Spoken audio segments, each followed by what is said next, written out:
కేజ్రీవాల్ని నేనైతే పార్టీలకు అతీతంగా అభిమానించాను. ఎందుకంటే ఒక విద్యావంతుడైనటువంటి వాడు, అధికారిగా చేసినటువంటి వాడు, సిన్సియర్గా చేస్తున్నాడు, ప్రజల దగ్గరికి పరిపాలన తీసుకెళ్తున్నాడు, ప్రజలకు సంబంధించినటువంటి సాధారణ పేద ప్రజలకు సంబంధించిన నీడ్స్ని చూస్తున్నాడు. కానీ ఎప్పుడు కోపం వచ్చిందంటే మైనారిటీ బుజ్జగింపు కోసం అని చెప్పేసి ఈ దేశానికే ద్రోహం చేసేటటువంటి దరిద్రుల్ని కాపలా కాపాడినప్పుడు, కరోనా లాంటి సందర్భంలో దరిద్ర ప్రచారాలు చేసుకొచ్చినటువంటి అప్పుడు దేశాన్ని బద్నాం చేయాలని చూసినప్పుడే కోపం వచ్చింది. అంతకుముందు అయితే కేజ్రీవాల్ లాంటి వాడు ప్రతి రాష్ట్రానికి ఒకడు ఉంటే బాగుంటుంది, ఒక ఆల్టర్నేటివ్ పాలిటిక్స్ అనేటువంటి భావన ఉండేది. ఎందుకంటే సామాన్యుడికి మంత్రి పదవులు ఇచ్చాడు, సామాన్యుడిని ప్రజాప్రతినిధులుగా తీసుకొచ్చాడు అన్నటువంటిది ఒక సంతోషం. బట్ ఆయన దిగజారిన దానికి తర్వాత కాలంలో అంటే నీతివంతమైన పాలన నుంచి అవినీతివంతమైన పాలన వైపుకి ప్రచారం కాదు, వాస్తవంగా ఎప్పుడైతే మద్యం పాలసీలో ప్రభుత్వ మద్యం దుకాణాలను ప్రైవేట్కి మళ్లించేశాడో అదే పెద్ద అవినీతి. అంతకుమించి ఇంకేం కావాలి?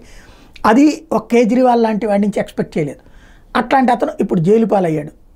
చరిత్రలో ఒక రికార్డు ఉండిపోతుంది. ముఖ్యమంత్రిగా జైల్లో ఒక్కరోజు గడిపినది కూడా రికార్డు ఇంతవరకు ఎవరికి లేదు. అట్లాంటిది ఇన్ని నెలల పాటు ముఖ్యమంత్రిగా జైల్లో గడిపినటువంటి రికార్డు కేజ్రీవాల్ది అవుతుంది. ఇప్పుడు ఆయనకు బెయిల్కి సంబంధించి ఢిల్లీ హైకోర్టు చేసినటువంటి వాదనల నేపథ్యంలో సుప్రీంకోర్టుకు వెళ్ళారు. సుప్రీంకోర్టులో మధ్యంతర బెయిల్ వస్తుందనుకున్నారు, ఏదైతే సిసోడియాకి వచ్చినటువంటి నేపథ్యంలో. బట్ సుప్రీంకోర్టు తోసిపుచ్చింది, ఇచ్చేందుకు నిరాకరించడం అన్నటువంటిది కీలక పరిణామం.